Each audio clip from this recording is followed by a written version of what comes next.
¿Qué pasaría si 6 hermanas, nacidas en la alta aristocracia inglesa, decidieran jugar a dividir Europa? No con armas, sino con sus ideas, sus amantes y sus alianzas políticas que iban de Hitler a Churchill. Las hermanas Mitford fueron un cóctel explosivo de belleza, escándalo y extremos ideológicos. Una se casó con un nazi, otra fue comunista, otra acabó como duquesa, y todas protagonizaron titulares dignos de serie de Netflix. Hoy, en Mujeres con Pasado, te traemos a las hermanas que escandalizaron al mundo, y de paso, lo partieron por la mitad. Prepárate para un viaje entre té inglés, secretos de familia y una pizca de fascismo. Para entender a las Mitford, hay que entender de dónde salieron. Nacidas entre 1904 y 1920, las 6 hermanas Mitford crecieron en una mansión inglesa, criadas por una madre obsesionada con el decoro y un padre más interesado en cazar zorros que en educar hijas. 6 mujeres, todas rubias, hermosas, de ojos brillantes y nombres que parecen salidos de un libro de Jane Austen. Nancy, Pamela, Diana, Unity, Jessica y Deborah. Si las hermanas Bennet discutían sobre bailes y propuestas de matrimonio, las Mitford debatían sobre fascismo, comunismo y revolución desde el desayuno. Porque esto no es una novela romántica. Es una tragicomedia aristocrática con mucho pintalabios, mucho té y un mapa político partido por la mitad. Cada una tomó un camino ideológico tan extremo que acabaron enfrentadas no solo en los salones de Londres, sino en los frentes simbólicos de la Segunda Guerra Mundial. Empecemos fuerte. Si alguien pensaba que el escándalo iba a venir por novios inadecuados o por llevar vestidos demasiado cortos, las Mitford dijeron: «Sujétame la copa de champán». Diana Mitford fue la it girl de la aristocracia inglesa. Inteligente, bellísima, magnética. A los 18 años se casó con Brian Guinness, heredero de la fortuna cervecera Guinness. Sí, esa Guinness. Pero Brian no era solo un millonario con apellido de pub. Era poeta, escritor, mecenas de artistas y parte de los famosos Bright Young Things, un grupo de jóvenes aristócratas británicos que vivían entre escándalos, alcohol y excentricidad en los años 20. Su casa en Londres era el punto de encuentro de lo más cool de la época. Poetas, pintores, diseñadores, actores. Incluso Evelyn Waugh fue parte del círculo. Waugh quedó tan fascinado por Diana que acabaría inspirándose en ella para crear a Lady Julia Flight, uno de los personajes centrales de Retorno a Brideshead. Bella, elegante, trágica y atrapada entre el deseo y las expectativas sociales. Pero a pesar de tenerlo todo, dinero, glamour, un marido culto y devoto, Diana se aburrió. Entonces conoció a Sir Oswald Mosley, líder de la Unión Británica de Fascistas, un señor carismático, casado, con uniforme negro y mirada intensa. Diana quedó fascinada por el fascismo, tanto que abandonó a Brian y a sus 2 hijos pequeños, escandalizando a toda la aristocracia británica. Con Mosley mantuvo una relación intensa, secreta y peligrosa. Se casaron en 1936 en una ceremonia íntima en la casa de Joseph Goebbels, el jefe de propaganda nazi. ¿El invitado de honor? Adolf Hitler, que les regaló como obsequio de bodas un retrato de sí mismo enmarcado. Y no es una metáfora. Diana se convirtió en la musa del fascismo británico y no tardó en ser vista como una amenaza pública. Pero si Diana fue la aristócrata seducida por el poder, su hermana Unity se fue directamente al centro del delirio. Unity Mitford era rubia, con trenzas, ojos claros y un amor enfermizo por todo lo alemán. Se trasladó a Múnich solo para estar más cerca de su ídolo, Hitler. Lo conoció, se obsesionó, se convirtió en su amiga personal y estuvo tan cerca del círculo nazi que hasta Goebbels se ponía nervioso. La prensa británica la llamaba la novia de Hitler, y aunque eso nunca se confirmó, lo cierto es que Unity le escribía cartas lo acompañaba a actos y lo adoraba como a un dios. Cuando Reino Unido le declaró la guerra a Alemania, Unity no soportó la traición. Se pegó un tiro en la cabeza en un parque de Múnich. Sobrevivió. Con la bala alojada en el cerebro, regresó a Inglaterra como una figura trágica y muy incómoda. Nunca fue juzgada, pero su lealtad quedó grabada en la historia como una advertencia. Y pensar que todo empezó con una familia de campo y una biblioteca de Jane Austen. Mientras Diana y Unity jugaban con uniformes negros y saludos con el brazo en alto, Jessica Mitford prefería levantar el puño. Fue la quinta hermana Mitford, pero la primera en declararse comunista, anticapitalista y completamente alérgica a la aristocracia británica. En una familia que leía Mein Kampf en voz alta, como quien lee un poema de Keats, Jessica escondía panfletos socialistas debajo del colchón. Su apodo familiar era Decca, y desde joven fue la rebelde total. Cuando Unity se carteaba con Hitler, Jessica se fugó con un primo lejano para luchar por la República en la Guerra Civil Española. Él, Esmond Romilly, era periodista y también rojo como el tomate. Se escaparon a Francia, vivieron en la pobreza y se casaron sin pedir permiso. Todo un escándalo. A la aristocracia inglesa, aquello le olió a revolución, y no precisamente industrial. Después, la pareja se mudó a Estados Unidos. Jessica no solo huyó de su familia, huyó del sistema entero. Allí se reinventó como periodista de investigación, escritora y defensora de los derechos civiles. Su libro más famoso, The American Way of Death, destapó los abusos de la industria funeraria estadounidense. Porque si sus hermanas jugaban a la política desde sus tronos, Jessica se ensuciaba las manos investigando la hipocresía del sistema. También militó en el Partido Comunista de Estados Unidos, apoyó la desegregación racial, denunció a los poderosos y nunca se arrepintió de haber roto con los Mitford.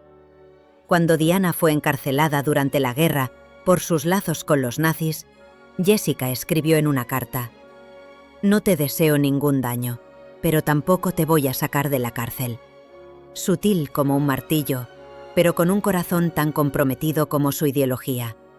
¿Has sentido alguna vez que tienes que romper con todo para ser tú misma? Jessica lo hizo sin mirar atrás. Si tú también apuestas por tu libertad, este canal es tu casa. Suscríbete para ayudarnos a seguir contando la historia que necesitamos conocer. Si las Mitford fueran una serie de televisión, Nancy sería la guionista con mala leche que se sienta en la esquina, observa a todos y luego lo convierte en bestseller. Fue la mayor de las 6 hermanas y quizás la más peligrosa de todas, porque tenía una pluma tan afilada como un cuchillo de postre en casa de los Windsor. Nancy no empuñó armas ideológicas como Jessica o Unity. Su revolución fue literaria. Desde pequeña fue observadora, sarcástica e incapaz de tomarse en serio la pomposidad de la clase alta. Cuando sus hermanas abrazaban ideologías radicales, Nancy abrazaba el humor corrosivo. Escribió novelas que se convirtieron en clásicos de la sátira británica, The Pursuit of Love y Love in a Cold Climate, entre otras. ¿Y lo mejor? Los personajes estaban inspirados en su propia familia. Diana aparece disfrazada de aristócrata glamurosa y peligrosa. Jessica como la joven idealista que huye del clan. Unity como la excéntrica demasiado enamorada del Führer. Nancy convirtió el drama familiar en material literario, y aunque lo hacía con ironía, también dejaba entrever una crítica feroz a la rigidez de su clase y al papel de las mujeres dentro de ese sistema. Durante la Segunda Guerra Mundial, colaboró con el gobierno británico desde una librería y vigiló de cerca los movimientos de su hermana Diana, que ya era sospechosa por sus vínculos con el fascismo. Dicen que ella misma informó a las autoridades sobre su hermana, aunque nunca lo confirmó abiertamente. Lo que sí dejó claro fue su desprecio por las ideas extremas, tanto de un lado como del otro. Se exilió voluntariamente en Francia, escribió biografías de Madame de Pompadour y Luis XIV, y se convirtió en una de las autoras más leídas y queridas de su época. su vida fue menos escandalosa, pero mucho más inteligente, y sobre todo, fue la única Mitford que sobrevivió a la familia con la cabeza y la ironía intactas. Si tú también usas el humor para sobrevivir a lo que duele, suscríbete. En Mujeres con Pasado usamos la estrategia que Nancy nos enseñó, que contar la verdad, incluso con ironía, es una forma poderosa de resistencia.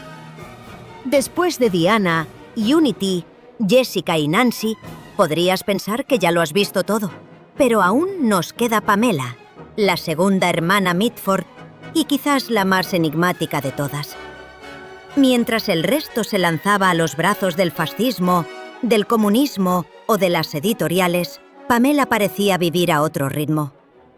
Apodada cariñosamente por la familia como el caballo rural, Pamela era feliz entre perros, gallinas, teteras y jardines.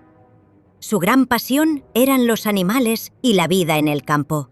Pero no te dejes engañar por ese bucólico retiro. Pamela también tenía lo suyo. En 1936 se casó con Derek Jackson, físico nuclear, millonario y, dato nada menor, abiertamente bisexual en plena Inglaterra conservadora. El matrimonio fue breve y, digamos, frío. Pero lo realmente jugoso llegó después. Pamela se instaló en una granja llamada Caudle Green Farm, en los Cotswolds, Oxfordshire, una zona de postales ideal para el té de las 5 y para desaparecer del radar. Allí vivió durante más de 20 años con una mujer suiza, Juditha Tomasi, esquiadora profesional.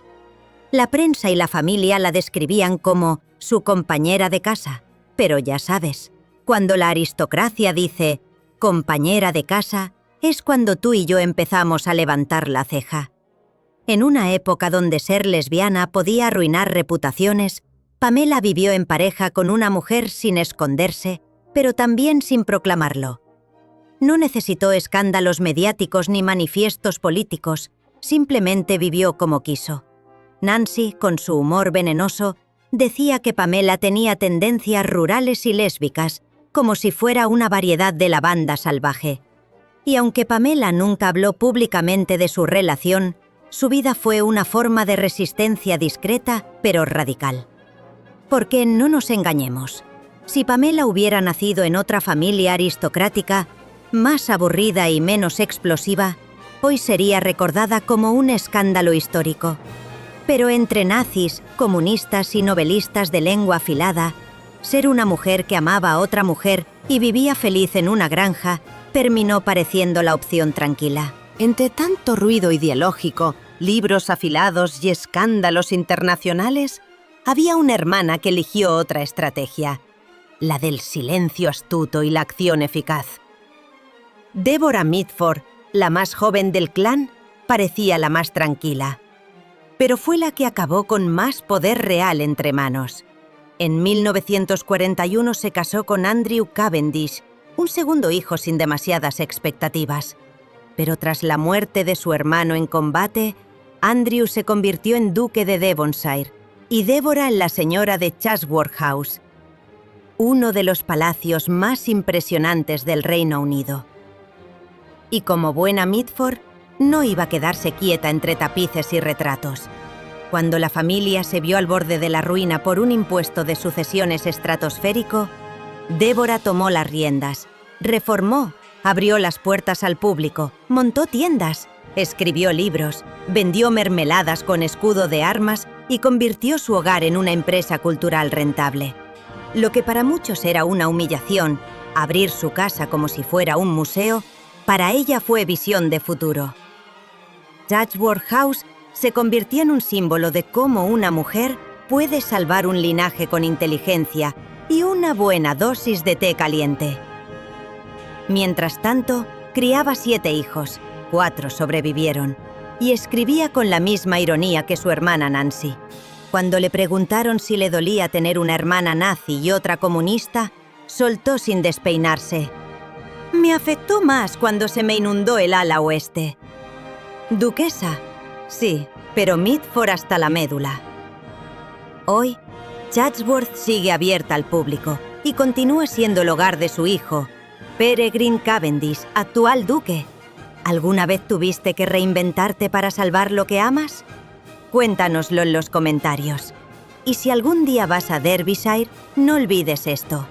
No estás visitando un palacio, estás entrando en la historia de una mujer que lo salvó todo con elegancia, visión y un par de botas de campo. Lo más escandaloso no fue lo que hicieron. Lo más escandaloso fue que se atrevieron a elegir. Y aquí, en Mujeres con Pasado, nos gusta mirar de frente a esas elecciones. Suscríbete si tú también crees que el silencio nunca fue una opción. 6 hermanas, criadas bajo el mismo techo, mismo apellido, mismos modales. Pero mientras unas saludaban con el brazo en alto, otras levantaban el puño. Mientras unas abrazaban el silencio, otras lo convertían en palabras afiladas. Y aún así, todas fueron, a su manera, peligrosas. No por sus ideas, sino porque nadie supo cómo contenerlas.